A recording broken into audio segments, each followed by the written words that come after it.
Saudara, hari ini Sekjen PDI Perjuangan yang juga terdakwa kasus perintangan penyidikan dan juga suap Harun Masiku akan menghadapi sidang pembacaan tuntutan. Sebelumnya Hasto sudah diperiksa sebagai terdakwa dan mengaku tidak kenal dengan Harun Masiku dan proses pergantian antar waktu atau PAW Harun sudah dilakukan secara demokratis dari internal partai. Kemudian seberapa besar kemungkinan tuntutan untuk Hasto dan bagaimana kemungkinan hukuman Hasto dipidana atau justru malah dibebaskan. Kami akan membahasnya bersama dengan sejumlah narasumber yang sudah hadir di studio. Ada pakar hukum pidana Universitas Tarumanegara, Heri Firmansyah. Selamat pagi, Mas Heri. Selamat pagi, Mas Brahmana. Assalamualaikum warahmatullahi wabarakatuh. Waalaikumsalam, Mas Heri. Kemudian juga bergabung melalui sambungan daring, Saudara, Direktur Eksekutif Trias Politika, Agung Baskoro. Selamat pagi, Mas Agung. Pagi, Mas Brahmana, Pak Magdir, Mas Heri. Ya, nanti juga akan bergabung di studio ya, Mas Agung ya, sedang dalam perjalanan. Kemudian bergabung juga melalui Zoom, Saudara, Kuasa Hukum Hasto Kristianto, Magdir Ismail. Selamat pagi, Pak Magdir. Selamat pagi. Baik, saya mau ke Pak Magdir terlebih dahulu. Bagaimana nih Pak persiapan dari tim Hasto untuk menghadapi tuntutan di pagi hari ini? Iya, kalau menghadapi tuntutan ini kan tugas kita kan cuma menguping ya.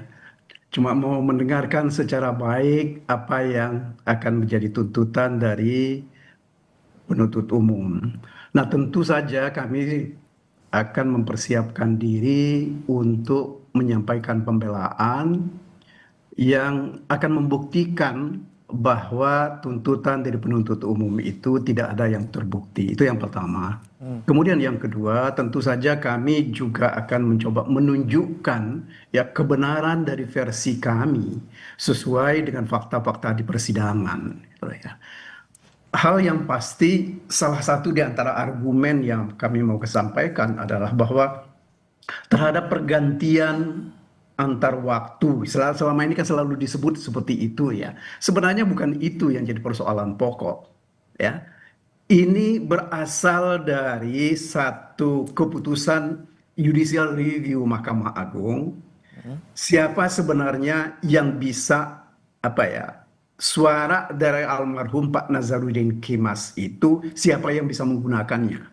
Nah, PDIP menganggap sesuai dengan keputusan judicial review itu adalah haknya partai ya. Suara itu akan diberikan kepada siapa? Itu putusan Mahkamah Agung. Tetapi terhadap putusan ini ya KPU tidak mau melaksanakannya.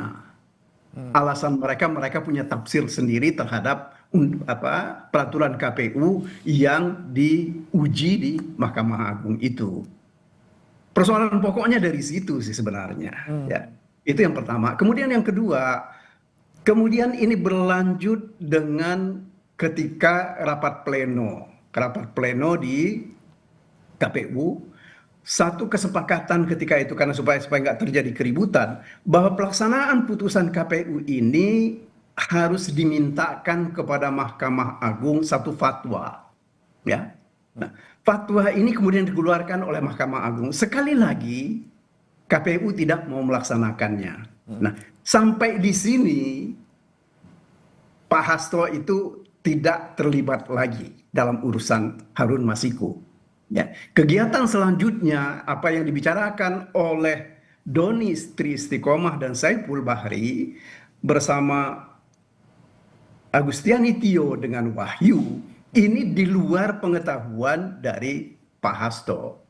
Hanya saja memang yang mau dicoba ditarik seolah-olah uang yang dipakai oleh Saiful dan Doni melalui Agustiani Tio untuk diserahkan kepada Wahyu itu adalah uang, katanya sih uang talangan dari Pak Hasto. Oke. Ini jadi itu yang perkara pokoknya ya. Kemudian yang kedua, ini ada satu komunikasi yang disadap oleh KPK ketika masih penyelidikan antara Nur Hasan namanya ya dengan orang yang dikatakan itu sebagai Harun Masiku. Dalam percakapan itu dikatakan bahwa menurut Bapak ya, kata Bapak handphonenya supaya direndam. Tetapi dalam keterangannya Nur Hasan di hadapan persidangan mengatakan dia diperintahkan oleh dua orang berbadan tegap untuk menyampaikan itu. Karena dia sendiri nggak punya nomor teleponnya Nur Hasan, nomor teleponnya Harun Masiku, tetapi justru orang itulah yang menelpon terlebih dahulu dengan menggunakan teleponnya Nur Hasan. Ya. Oke. Yang lain lagi adalah ada satu percakapan di WA antara Kusnadi namanya dengan orang di sekretariat. Karena ketika itu dia sedang melarung di PIK, dianggap bahwa yang dilarung ini adalah handphone. Sementara si saksi ini mengatakan Kusnadi itu yang dilarung itu, yang dia buang itu adalah pakaian. Oke, oke, baik. Pak Magdir, berarti kalau dengan pemaparan Anda tadi terkait dengan uang suap yang bukan dari Hasto, kemudian perintah untuk merendam handphone juga bukan dari Pak Hasto, Anda berarti yakin bahwa apa yang disampaikan oleh saksi-saksi dari JPU ketika sidang pembuktian kemarin ini lemah untuk membuktikan keterlibatan Pak Hasto? Ya, kalau menurut kami tidak ada yang bisa dibuktikan oleh saksi-saksi itu. Yang makanya coba lihat, baru sekali ini pengalaman saya ya. Saya itu sudah 45 tahun ya jadi pengacara, jadi penasihat hukum. Baru sekali ini penuntut umum menghadirkan saksi sebagai saksi dan ahli itu adalah penyidik dan penyelidik. Biasanya memang saksi perbalisan dihadirkan. Tetapi kehadiran perbalisan itu kalau ada keterangan dari saksi atau pengakuan di dalam BAP yang dibantah. Misalnya karena ada tekanan. Baru dihadirkan. Tetapi kali ini tidak.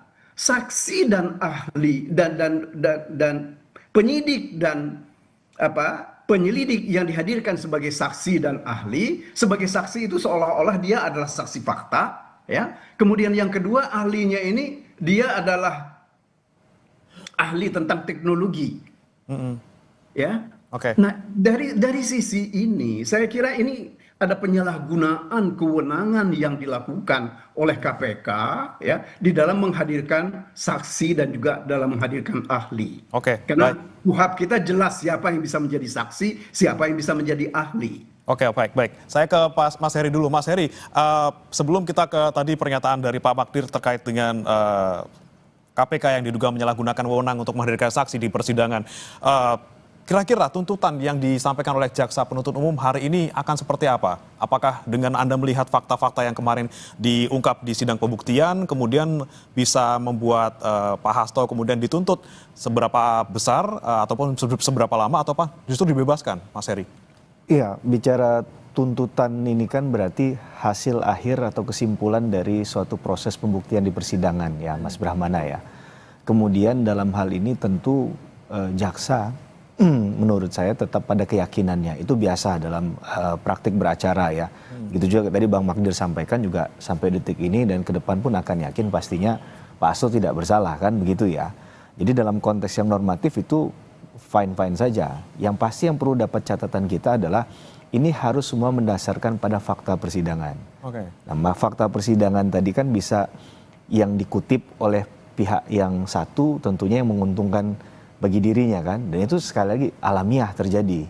Tinggal bagaimana hakim jeli untuk melihat mana yang memang ada berkesesuaian relevansinya dengan proses pembuktian yang ingin diharapkan tadinya. Karena kalau kita lihat ini kan mengerucut pada dua hal ya. Satu adalah bicara tentang dugaan tindak pidana suapnya, pasal 5 dan juga pasal 13 Undang-Undang 31 1999 Junto 20 tahun 2001. Dan yang kedua adalah bicara tentang dugaan adanya obstruction of justice di pasal 21. Bagaimana kemudian dianggap mencegah, merintangi, menghalang-halangi penyidikan ya secara langsung ataupun tidak langsung. Nah, ini yang kemudian harusnya jadi poin tadi.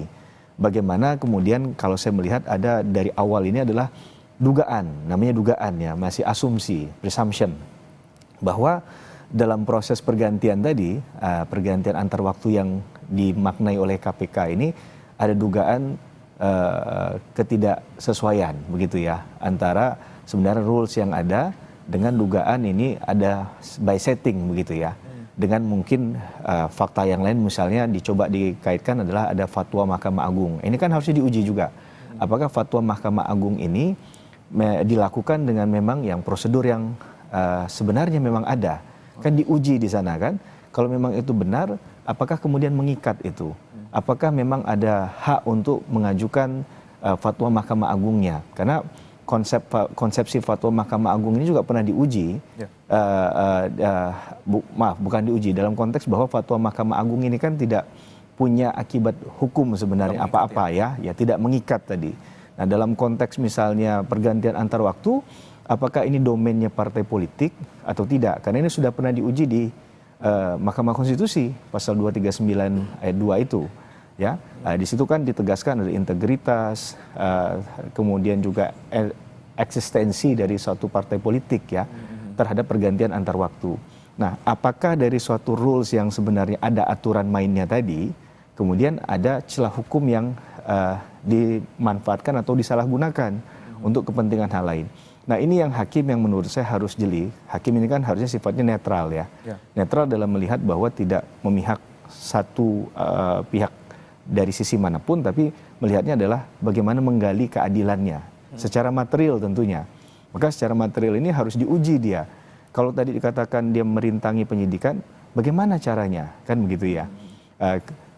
Tapi dalam konteks kembali lagi ke tuntutan, biasanya ada proses yang dinamakan rentut ya, rencana tuntutan. Dan rentut ini umumnya itu dilakukan oleh atasan dari jaksa yang menyidangkan perkara. Nah ini yang memang kadang ada persoalan dalam ranah praktik adalah bagaimana yang menyidangkan perkara itu yang sebenarnya harusnya lebih tahu, tapi kemudian kemungkinan besar ada intervensi dari atas misalnya. Intervensi dalam hal misalnya ya menyatakan bahwa ini yang harusnya dimasukkan, ini yang poinnya yang sebenarnya ada. Dan mungkin saja itu berpengaruh terhadap yang kita bicarakan nantinya tuntutan. Saya tidak ingin mengatakan atau masuk ke dalam wilayah menentukan apakah ini nanti akan berat atau ringan. Tapi dari konstruksi berpikir hukum acara pidana dan bagaimana cara membuktikan, itu yang menurut saya sangat menarik dalam perkaranya Pak Hasto ini. Gitu. Oke, jadi kemungkinan misalnya oke lah yang menuntut nanti atau membaca tuntutan itu pimpinan jaksanya gitu ya, bukan yang bersidang setiap hari jaksanya. Tapi kalau menurut Anda nih, selama ini Anda melihat persidangan pembuktian yang sudah berjalan selama beberapa waktu, dari saksinya JPU sudah menyampaikan sekian, kemudian dari saksinya dari pihak kasus juga sudah menyampaikan kesaksiannya, kemudian keyakinan dari masing-masing pihak. Anda melihat akan kemana nih Mas Hairi? Apakah tadi sekali lagi apakah benar-benar akan mereka menuntut bersalah atau kemudian justru bebas karena tadi dari pihak Hastonya juga yakin tidak terlibat dari awal? Kalau kita bicara nilai dalam menuangkan sesuatu dalam surat tuntutan, itu kan sebenarnya tidak haram juga untuk menuntut seseorang itu bebas, gitu ya. Tapi tentunya dengan menuntut bebas itu harus melihat alasan yang meringankan atau bahkan menghilangkan sifat melawan hukumnya dari perbuatan tadi, atau dikatakan tidak terbukti lah perbuatan itu. Nah, tapi dalam perjalanan proses persidangan yang saya ikuti, sepertinya keyakinan jaksa masih sama dengan dakwaan, begitu ya. Kita nggak tahu apakah malam sebelumnya ini ada ilham lain, wahyu dari Tuhan ilahi yang kemudian mengubah keyakinan jaksa. Saya tidak bisa menyelami sampai sejauh itu, Mas Brahmana. Tapi kalau kita ngikutin dari proses persidangannya, sejauh ini tetap sama, begitu ya. Walaupun tadi ada katakanlah pembelaan atau sangkalan dari tim kuasa hukumnya Pak Hasto, misalnya terkait dengan penyidik KPK yang melakukan proses penyidikan langsung terhadap perkara yang dihadirkan di persidangan juga. Itu kan juga kemudian keterangannya coba digali kan, bagaimana mengetahui misalnya Pak Hasto yang menyuruh misalnya tindakan kepada seseorang untuk menghilangkan barang bukti tadi, sehingga masuk dia dalam kualifikasi obstruction of justice. Karena obstruction of justice itu kalau kita buat turunannya, misalnya kan ada aiding a suspect gitu ya, ada lying, ada tampering with the evidence, ada famous obstructions. Nah, di mana kaitannya tadi terhadap hal itu. Kemudian awalnya kan isu terhadap kasus ini adalah karena ini tipikor, orang kemudian mengkaitkan dengan kerugian keuangan negara. Nah, tapi kemudian jawaban dari jaksa KPK yang saya kutip adalah ini adalah wilayahnya, domainnya jaksa KPK, karena bicara tentang kerugian negara di minimal 1 M, dan kemudian dikaitkan bahwa ini sebenarnya kalaupun bicara dalam kasus tidak bicara kerugian negara, tapi bicara tentang tindak pidana suap. Nah itu kan berarti memberikan sesuatu agar orang yang dalam konteksnya sebagai pejabat tidak melakukan atau berbuat yang berkebalikan dengan kewajiban yang harusnya dilakukan. Nah ini yang menariknya, bahwa apakah benar sebenarnya uang sekitar 600 juta itu adalah Dari Hasto. dari Pak Hasto? Itu kan harus ditelusuri juga. Ya. Bukan hanya jumlah uangnya Berapa? 600 juta itu ketemu, tapi aliran dana ini dari mana? Tentu aliran dana ini kan bisa aja diberikan langsung atau ditransfer atau seperti apa. Itu yang menurut saya dalam konteks membuktikan secara terang benderang harus dilakukan. Begitu. Oke, siap. Baik. Saya kembali ke masuk kami ke Pak Magdir. Pak Magdir, mungkin ada baik, saya ke Mas Agung dulu, sudah hadir studio, saudara. Tadi sudah dari Zoom, dari perjalanan sudah nyampe ke studio Kompas TV. Selamat pagi Mas Agung. Pagi Mas Bremana. Oke, Mas Agung, kita langsung ke pembicaraan kita pagi hari ini terkait dengan, selama ini selalu dari pihak Hasto bilang bahwa kasus suap dan juga dugaan perintangan penyidikan ini adalah upaya kriminalisasi. Apalagi kemudian kongresnya PDIP ini sepertinya ketahan terus karena Mas Hasto ini masih ditahan gitu. Anda melihatnya gimana nih Mas Agung, perkembangannya dari dulu sampai sekarang, dari beberapa waktu lalu sampai sekarang masih ini enggak konteksnya kriminalisasi ini masih? Oke. Pertama, ini kan udah hampir 6 bulan ya berjalan kasusnya. Publik juga melihat dengan jeli, dengan cermat apa yang terjadi. Sementara kalau saya analogikan sebuah pertandingan sepak bola, babak pertamanya ini 1-0 untuk KPK ya. Karena memang pra-peradilannya diterima Mas ya. Sehingga KPK sementara unggul gitu, tapi dari sisi Pak Hastonya ditolak kan pra-peradilannya. Jadi 1-0 untuk KPK semacam itu. Nah, apakah skor ini akan bertambah di babak kedua ketika nanti putusan diterima oleh hakim ataupun ditolak? Dengan tuntutan maksimal dari tim Mas Hasto kan bebas. Tapi nanti kita akan dengar apa yang menjadi tuntutan dari jaksa penuntut KPK. Tapi yang jelas saya melihat memang publik menanti bagaimana hukum bisa berjalan. Terlepas nanti di panggung belakang ada nalar-nalar politik yang membuka Mas. Jadi dalam artian 6 bulan ini kan kita lihat ada pertemuan Pak Prabowo dengan Ibu Mega. Ada fungsi-fungsi pengawasan dari PDIP yang itu lebih condong sebagai mitra strategis ketimbang sebagai mitra kritis. Nah, buah dari relasi yang sekarang menguat antara PDIP dengan pemerintah hari ini, apakah akan memberikan insentif politik yang nanti konversinya ke insentif hukum dalam tanda petik, itu akan kita saksikan ketika nanti putusan hakim. Karena sukar untuk tidak mengaitkan antara hukum dengan politik, karena PDIP kan institusi politik besar, ya, partai pemenang pileg.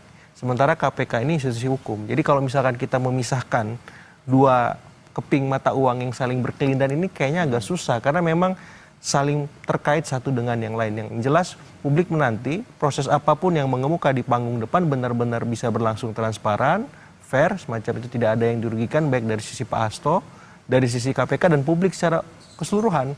Karena ingin tahu sebenarnya duduk perkara ini seperti apa, semacam itu. Sampai pada momen dimana kalau ini ada babak pertambahan, extra time, ya ada banding dan seterusnya, iya nggak masalah. Yang penting kita pengen tahu sebenarnya gimana sih persoalannya, seperti itu. Oke, tapi ketika nanti misalnya putusannya misalnya ternyata ringan ataupun tidak seperti yang diekspektasikan oleh JPU, ini berarti menunjukkan bahwa posisinya PDIP tidak tergoyahkan dalam tanda kutip itu Mas Agung? Ya, kalau memang putusannya tidak sesuai dengan harapan jaksa ataupun win-win lah istilahnya dalam politik semacam itu, ya saya kira nggak ada soal, kan bisa banding kan Mas. Yang penting proses ini memang benar-benar setransparan mungkin, sejelas mungkin, karena memang tidak bisa dipisahkan secara diametral.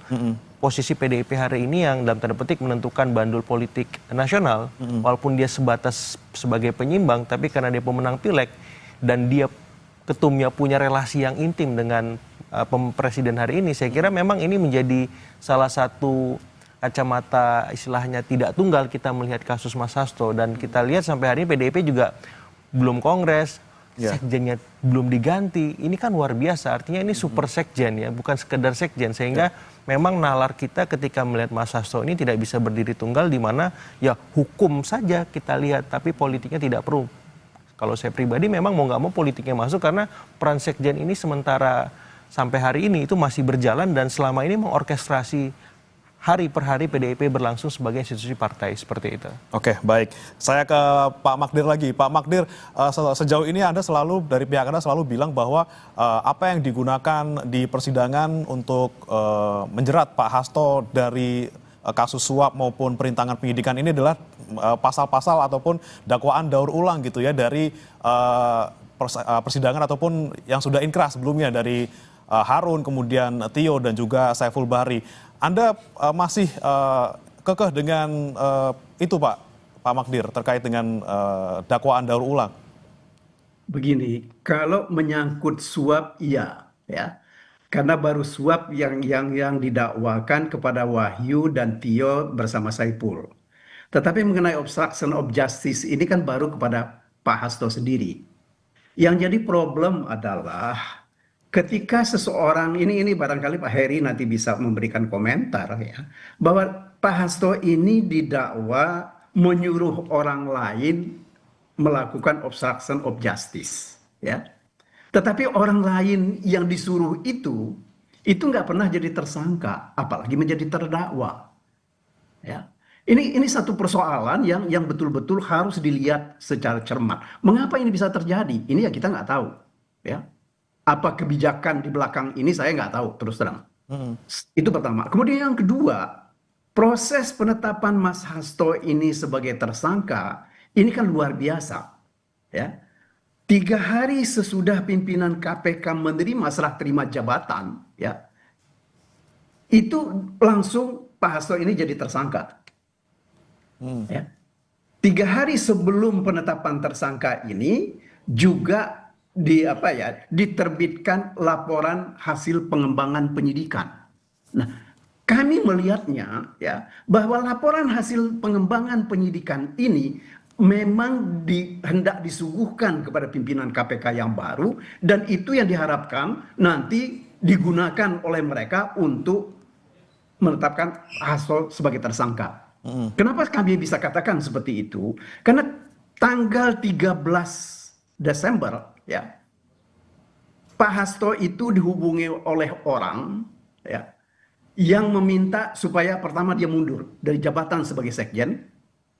Kemudian kedua, tidak dilakukan pemecatan terhadap Jokowi. Ya.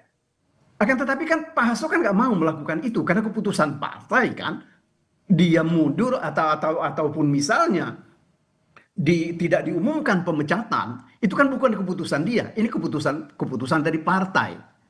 Nah, tanggal 16 Desember itu kan diumumkan pemecatan Jokowi, kemudian Gibran dan Bobi. Ya. Pada hari yang sama dikeluarkanlah apa yang disebut laporan hasil pengembangan penyidikan. Saya nggak tahu apakah Mas Agung itu bisa melihat bahwa ini sekedar proses hukum normal atau ini ada yang kita sebut proses semacam politisasi terhadap perkara ini. Karena bagaimanapun juga jangan lupa Hasto ini adalah orang yang sangat bersikukuh dari awal menentang penambahan periode dari Pak Jokowi sebagai presiden, dan juga dia juga termasuk orang yang selalu kritis untuk tidak setuju dengan 3 periode.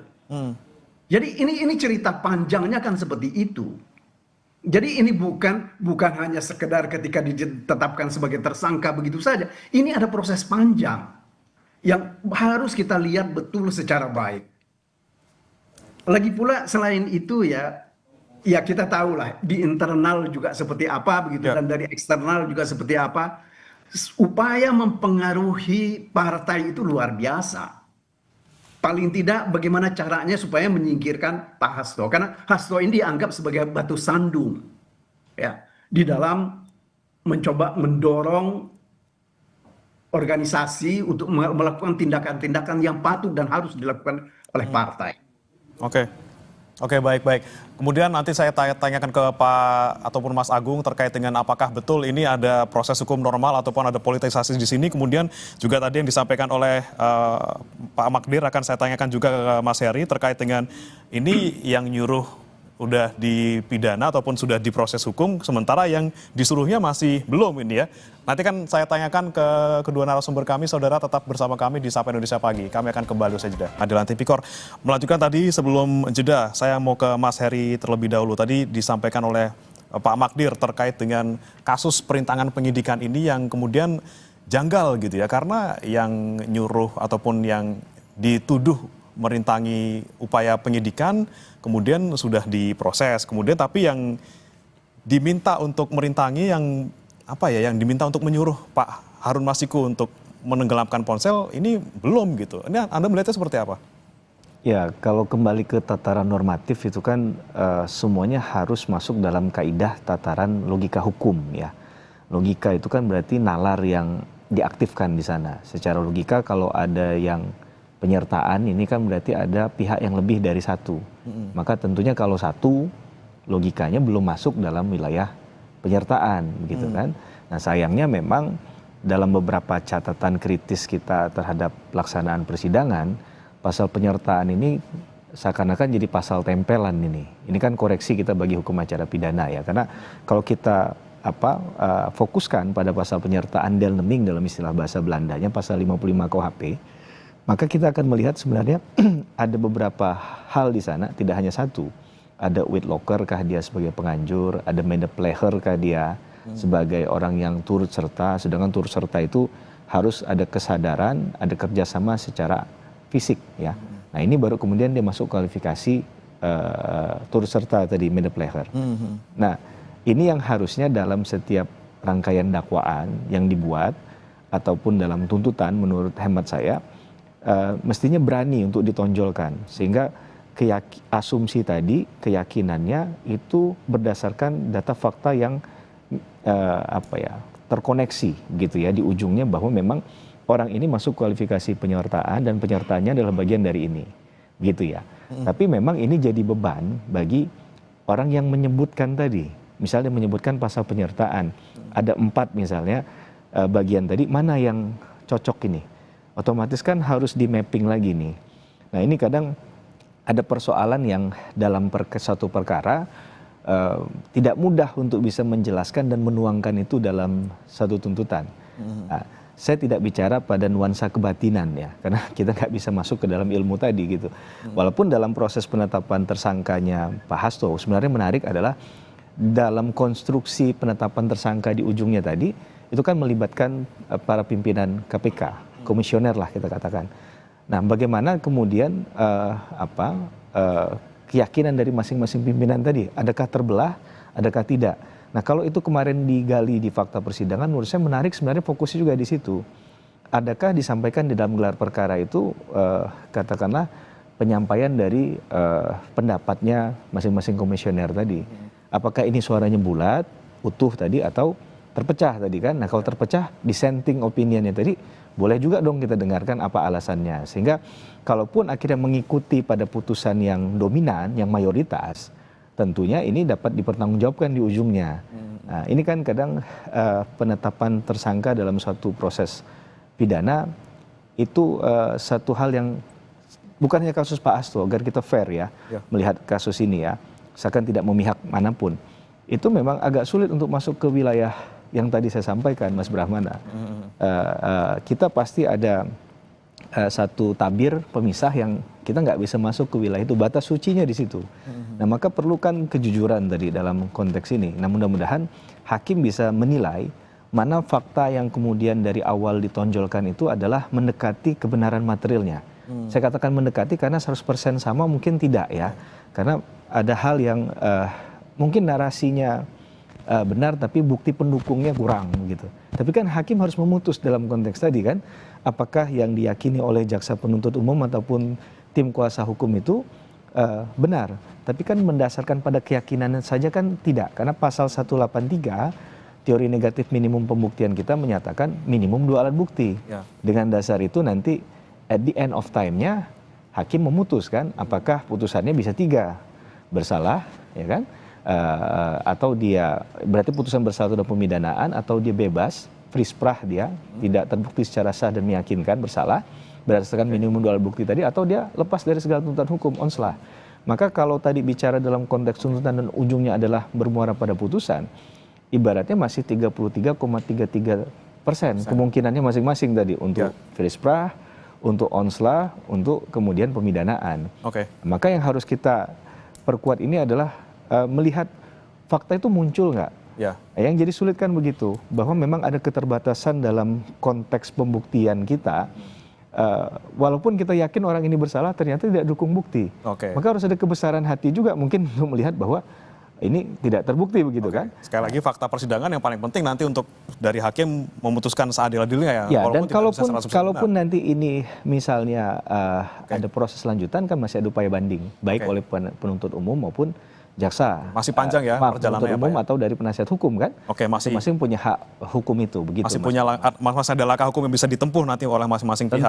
Tentu baik. Dua-duanya. Saya ke Mas Agung lagi. Mas Agung, ini kan tadi istilahnya Sekjen Super ini kan menarik sekali ya, karena sampai persidangan berbulan-bulan sampai kemudian mau masuk ke tuntutan ini belum dicopot-copot juga, masih sekjennya masih Pak Hasto gitu ya. Tapi Anda melihatnya ke depannya seperti apa? Apakah memang nanti tetap Pak Hasto yang jadi sekjen ketika nanti ternyata sudah diputus entah bersalah atau misalnya bebas, ataukah nanti PDIP kemungkinan bakal bikin bursa sekjen baru, dan seperti apa sekjen yang kemungkinan kalau misalnya diganti gitu ya? Seperti apa sekjen yang dicari oleh PDIP nantinya? Ya, ini menarik. Pertama, kenapa tadi saya menyambung penjelasan sebelumnya, muatan politiknya sangat kental. Di sisi KPK-nya sendiri memang kasus ini kan sempat terendap lama, Mas Bremana. Ya hampir 4 tahun kalau saya tidak salah. Kemudian tiba-tiba ketika ada pergantian atau suksesi kekuasaan di internal KPK, kasus ini dikebut dengan sangat kencang. Nah, tapi di sisi PDIP sendiri kita nggak bisa menafikan kenapa sih sampai hari ini Pak Hasto tidak diganti-ganti sebagai sekjen. Saya melihatnya berdasarkan kesaksian meringankan dari sahabat Pak Hasto. Pak Hasto ini pernah ditawari menjadi seorang menteri di zaman Pak Jokowi, Mensesnek, dan kemudian kalau tidak salah Menkominfo 2 kali ditawari menjadi menteri. Tapi beliau tetap kekeh sebagai sekjen yang kemudian membuat PDIP hat-trick menang pileg 3 kali di tengah ya turbulensi dan pancaroba kekuasaan yang luar biasa karena pisah jalan dengan Pak Jokowi. Artinya apa? Pak Hasto ini secara institusional berprestasi bagi PDIP. Kemudian secara personal dia punya chemistry dengan Ibu Mega untuk meramu meracik apa maunya Ibu gitu.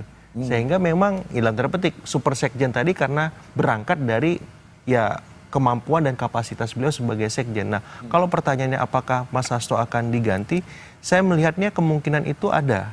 Kalau misalkan beliau dalam tanda petik dinyatakan bersalah. Tapi kalau beliau dinyatakan bebas, ini bisa menjadi turning point ya, men-spin apa yang selama ini dituduhkan kepada beliau bahwa itu memang tidak benar dan bisa membuat posisi tawar beliau kembali menguat semacam itu. Tapi sebaliknya, kalau beliau bersalah ya mau nggak mau PDIP harus mencari alternatif sosok sekjen yang baru sekapasitas Mas Hasto atau lebih baik dari Mas Hasto, dan sekjen yang seperti apa. Nah, kalau tone PDIP itu sebagai mitra strategis lebih kuat ketimbang mitra kritis, maka otomatis sekjennya yang bisa ngerem. Bukan ngegas seperti Mas Hasto. Kalau ngegas, bablas nanti. Ya, karena posisi tawarnya kan Ibu Ketum itu suka ngegas, Mas. Ya ideolog gitu ya, kekeh, teguh gitu. Kalau sekjennya juga sama, langgamnya, gimana mau komunikasi sama pemerintah kan seperti itu. Jadi ke depan proyeksinya ya butuhnya sekjen yang bisa ngerem, yang bisa menyambung keteguhan kekehan Ibu itu dengan bahasa-bahasa yang lebih kompromis sehingga bisa dipahami dan didengar oleh pemerintahan hari ini. Agar apa?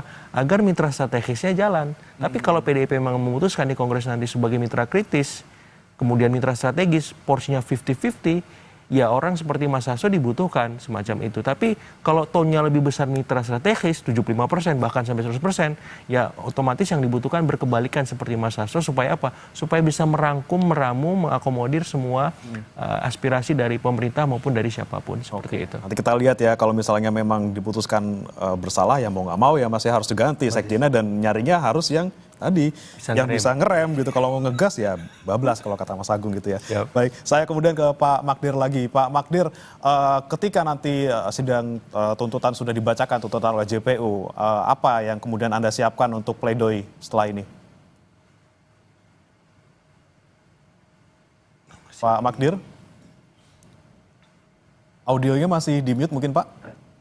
Ya, tentu banyak hal yang hendak kami kemukakan gitu ya. Salah satu di antaranya pasti kami akan membuktikan bahwa perbuatan perintangan keadilan itu tidak ada. Itu satu ya.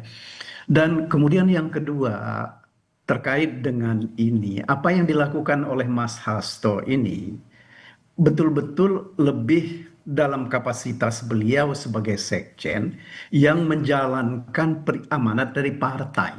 Karena Hasto nggak punya kepentingan apapun dengan pengangkatan atau pergantian siapapun antara Harun Masiku atau bukan Harun Masiku, seperti Aprilia misalnya ketika itu yang menjadi anggota DPR. Mas Hasto itu nggak punya kepentingan itu, gitu loh. Itu satu. Kemudian kedua, tentu juga kami akan coba terkait dengan ini. Kan kami juga pasti akan lihat adalah niat ya dari Mas Hasto ini apa sih? Terutama berhubungan dengan kepentingan tadi. Aktu seriusnya ada atau tidak? Gitu loh. Nah ini hal-hal seperti ini tentu akan kami sampaikan di dalam pembelaan. Begitu juga nanti terkait dengan perbuatan apa yang mereka dakwakan, yang mereka sebut sebagai suap menyuap. Ya. Pasal 5 ayat 1 huruf A atau pasal 13. Tetapi yang penting kan begini sebenarnya buat kita ya. Hukum itu kan bukan cuma permainan kata-kata ya. Bukan permainan bahasa.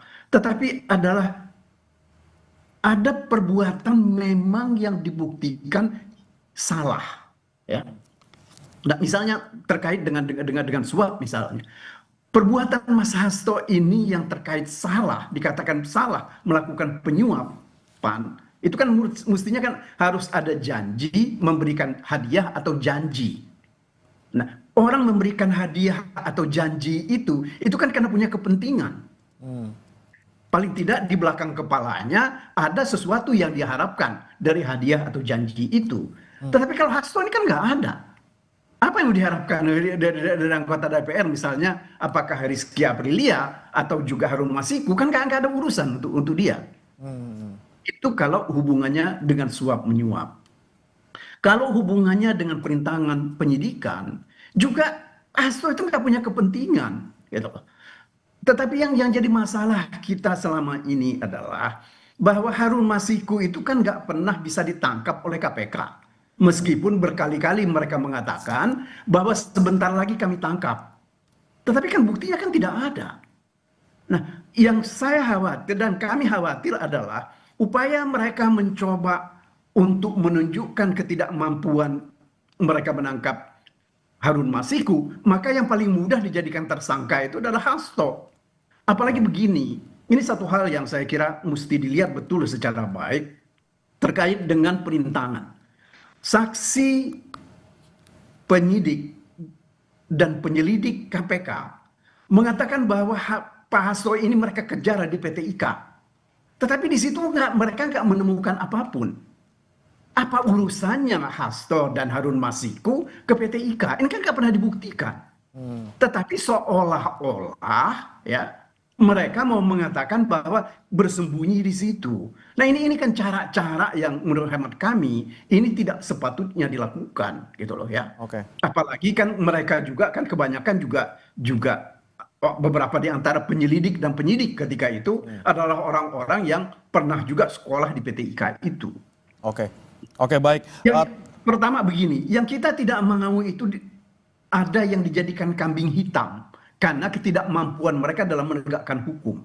Oke, baik. Pak Magdir, sebelum kita tutup Pak Magdir, kami ingin memastikan terkait dengan nanti sidang, benarkah dimulai pukul 9 atau tepatnya pukul berapa Pak Magdir?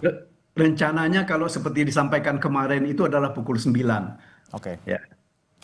Oke, di jam 9. Kita nantikan Pak Magdir terkait dengan nanti sidang tuntutan dari Pak Hasto Kristianto dan juga nanti kita lihat perkembangannya seperti apa, apakah kemudian nanti tuntutan yang disampaikan ini bisa memuaskan kedua belah pihak. Tentu tidak mungkin bisa memuaskan kedua belah pihak, tapi kita nanti saksikan bersama-sama saudara. Terima kasih Pak Magdir Ismail, kemudian Mas Heri Firmansyah, Mas Agung Baskoro sudah bergabung bersama kami di Sapa Indonesia pagi hari ini. Selamat pagi Bapak-Bapak. Selamat pagi, terima kasih. Bang.